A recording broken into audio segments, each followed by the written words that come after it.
Jalan Petra nomor 33. Tahu kan depan Pandopo kan di sekolah kami.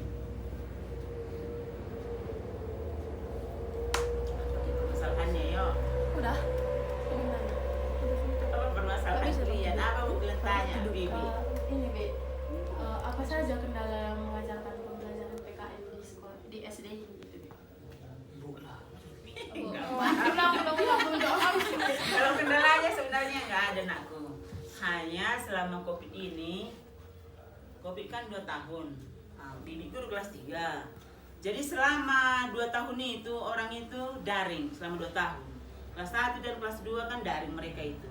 Jadi mereka itu terutama selama di rumah kurang disiplinnya. Karena kurang pengawasan orang tua. Jadi terlalu bebas mereka itu kan. Sopan santunnya pun kurang. Itu saja nih. Kan sekarang ada perubahan kurikulum ya. Kayak mana pengaruhnya ke pembelajaran PKN ini? Nggak ada pengaruhnya atau gimana gitu? Kalau kelas 3 sekarang aku belum ada masih kurikulum K13. Di sekolah kita yang kurikulum Merdeka, di sana ada juga guru penggerak 1, guru penggerak di Tanah Karo 8, termasuk sekolah kita 1 di sana, Buni Ergulina namanya. Yang di sana sekarang kurikulum Merdeka kelas 1 sama kelas 4. Yang lainnya masih kurikulum K13. Jadi kami masih kurikulum K13 atau kelas 3. Menurut Bibi, kan ada K13 ini kurikulumnya. Setaranya sama anak-anak kelas 3 atau ketinggian gitu pembelajarannya Bi? Terlalu tinggi gitu kurikulumnya? Enggak terlalu tinggi. Nanti pasti Ya. Karena di situ kan kalau pelajaran kelas 3 kan mengenai hak dan kewajiban. Apa haknya, apa kewajibannya gitu. Haknya di sekolah, kewajibannya di sekolah, hak di rumah, kewajibannya di rumah. Kalau anak-anak kan tahu, kita kan harus tahu kalau hak itu kan semua yang harus kita terima. Kalau kewajiban yang harus kita laksanakan. Itulah kalau pelajaran kelas 3 PPKN kan. Kemudian apalagi kebersamaan. Kebersamaan, keberagaman. Kalau keberagaman itu biasanya kami buat contohnya di sekolah itu membawa makanan khas daerah. Jadi siswa itu di rumah dia disuruh memasak mamanya gitu, baru dibawa ke sekolah, dimakan bersama-sama gitu. Itu kami buat. Jadi kalau kelas 3 dia belum bisa lah dipaksakan. Mereka itu kan lebih banyak bermainnya. Lebih banyak bermain. Kalau kelas 1, kelas 2, kelas 3 itu dikatakan kelas rendah. Kelas 4, 5, 6 kelas tinggi. Jadi kalau kelas 1, 2, dan 3 terutama itu calistung, membaca, menulis, berhitung. Jadi mereka itu kalaupun pelajaran PKN gitu kan lebih banyak disuruh ya bermain, melihat gambar-gambar. Kan karena di situ kan lambang Garuda Pancasila misalnya. Jadi disuruh dia menunjukkan, dibawa gambarnya, disuruh dia menunjukkannya. Baru di rumah dibuat lagi dia menggambar masing-masing. Lambang sila pertama, lambang sila kedua gitu. Kemudian nanti temannya menebak, ditutup itu ya, sila pertama ambil gitu, dibuat bermain dia mereka itu. Berarti Bu dalam kelas SD kelas 3 ya Bu? Iya, kelas 3. Dalam pelajaran PKN itu metodenya apa aja yang sudah digunakan? Ceramah, bermain, diskusi. Terus ada kendalanya saat Ibu mengajar PKN sama orang itu? Ya kalau kendalanya anakku karena selama 2 tahun itu nggak belajar, kendalanya ada juga yang malas. Karena udah Kelamaan COVID gitu. Jadi itu aja lah kendalanya. Tapi karena 2 tahun nggak belajar itu anakku, kelas 3 pun dia sekarang ini masih ada yang belum tahu membaca, menulis belum jelas. Berarti itu disebabkan oleh COVID tadi, efek COVID tadi, iya, enggak gurunya karena dulu daring. Kalaupun kami membuat video kan paling lama itu kami membuat video selama daring tadi kan paling pembelajaran itu 5 menit. Ya nggak mungkin lama-lama kita buat video kan.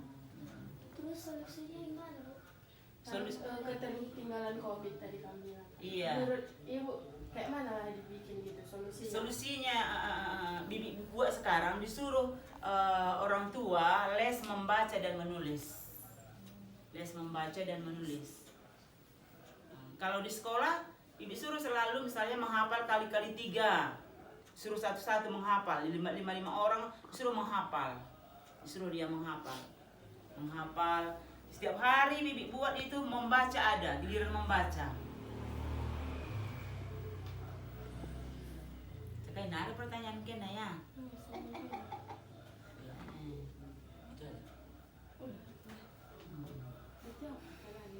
Kalau kendalanya itu sebenarnya dari orang tua kebanyakan. Karena orang tua itu efek COVID ini tadi ekonomi semakin lemah. Sangat-sangat lemah. Murid Bibi sekarang ini setiap hari ada yang nggak sekolah. 2 orang, 3 orang setiap hari ada absennya. Katanya ya dibawa ke kampung Bu. Gitu. Mungkin mereka itu kan ke ladang tak kemana dibawanya. Setiap hari ada yang nggak sekolah. Itulah akibat COVID tadi. Nari penunggu dan kena ya. Kalau kelas 3 ya gitu. Kalau anak SD kan namanya dasar.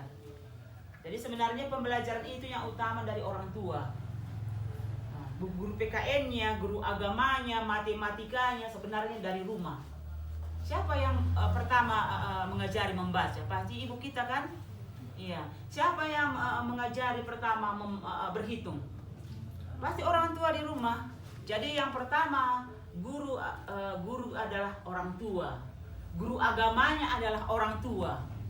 Siapa yang pertama mengajari berdoa? Pasti orang tua. Bukan pendeta kan?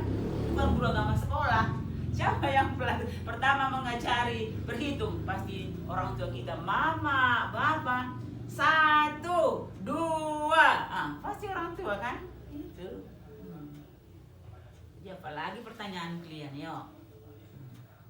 Jadi kendalanya sebenarnya pada saat sekarang ini lebih banyak dari orang tua. Terus kalau di sekolah kita kelas 3 dan kelas 4 masuk siang.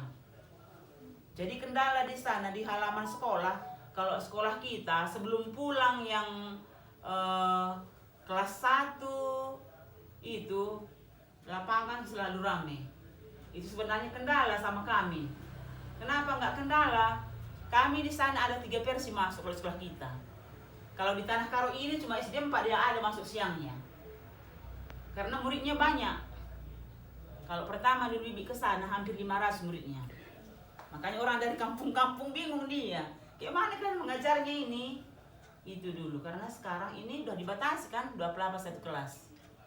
Kami jam masuknya di sana ada setengah 8. Ada jam 8. Yang masuk siang setengah 11. Itulah SD 4. Tanya kalian nanti Bu Zainab. Kenal Ibu Pinom SD 4 pasti kenal katanya. Aku dulu guru pembimbingnya, guru pamongnya waktu dia ambil S3-nya. Masih ada videonya di sana, 8 video. Apalagi pertanyaan kalian ya. Bisa Bibi kasih tahu. Kayak sih kurang jelas. Terus kayak mana cara kita kayak mana cara kita supaya anak didik itu lebih aktif dia gitu. Tadi kan kendalanya itu tadi Bu. Terus kayak mana kita buat biar lebih aktif supaya dia aktif? Kita komunikasi dengan baik. Kita tanya dia apa masalahnya. Udah tahu kita masalahnya kan? Disuruh selalu tugas. Disuruh tugas menulis gitu. Makanya sekarang ini Ibu mintakan sama kepala sekolah buku garis 3 supaya mereka itu kembali menulis tegak bersambung gitu. Itulah usaha Bibi untuk mereka itu sekarang. Jadi kalau Bibi membuat mereka itu setiap hari ada tugas, tidak pernah tanpa tugas. Gitu. Setiap hari harus diberi tugas. Itulah usaha Bibi untuk meningkatkan mereka itu. Karena mereka itu masih ada yang sampai hari ini masih ada 3 orang lagi yang belum jelas sekali membaca, menulis seperti itu. Masih ada.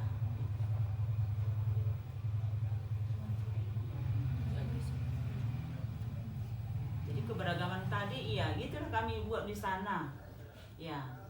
disuruh ditanyakan siapa orang Padang ini apa makan khas daerahnya, rendang Bu. Setelah selesai pembelajaran baru anakku, ya disuruhlah di rumah nanti kalian masak makan khas daerah ya anakku. Iya katanya. Baru bawa bersama-sama semuanya makan bersama gitu. Itulah keberagaman tadi. Kalau pelajaran kelas 3 cuma itu aja PKN-nya. Pertama tentang dasar negara, mengenalkan apa lambang negara kita. Jadi disuruh mereka itu membuat lambang-lambangnya. Sambil bermain dia nanti tutup apanya, ya dibuat gambarnya banyak. Cari lambang sila pertama seperti itu. Apalagi kalian rasa pertanyaan kaliannya? Ini aja cuman. Itu aja nak itu. Nanti kalau perlu lagi datang kalian.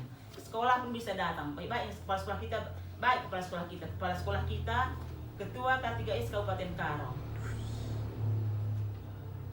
Jadi cuma sekolah kita itu yang hanya masuk siang di Tanah Karo ini, karena banyak kali muridnya. Tanya kalian nanti dosen kalian Ibu Zainab. Apa itu abang itu pun kerasa dosen kalian? Siapa Pak Istri? Jusuf Setepul. Belum masuk. Ketepul. Orang Ketepul Pak. Ya kan ketua PGRI, kepala sekolah kita itu bendahara PGRI.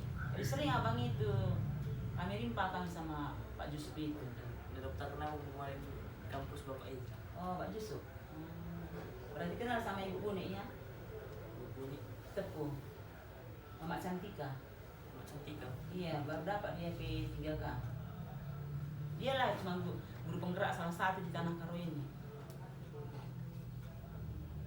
Apalagi nak yuk. Kalau sekolah kita itu ini 2 lagi calon guru penggerak di sana. 8 guru penggerak di Tanah Karo, termasuk 1 sudah lulus. Ini tadi 3 jadi calon kepala sekolah. Tempatkan dia kepala sekolah. Perlu kalian bantuan datang ke sekolah. Kepala sekolah kita pun baiknya. Yang kayaknya harus pertanyaan kena ya, nah kula kena sini. Adik guru harus belum ngerana. Apa tugas guru penggerak itu? Terus guru penggerak, iya, dia sebagai contoh sebagai model, Yang mengajari guru gitu. iya. Karena dia udah lulus, jadi misalnya ada ada latihan-pelatihan dia nanti udah jadi apanya, instrukturnya. Benar ya. Hanya itu aja yang mau kami tanya. Itu aja dulu. Cari perlu kenar kakek na rumah tapi banci kenar. Kita terbuka nang rumah ta. Terima kasih. Udah.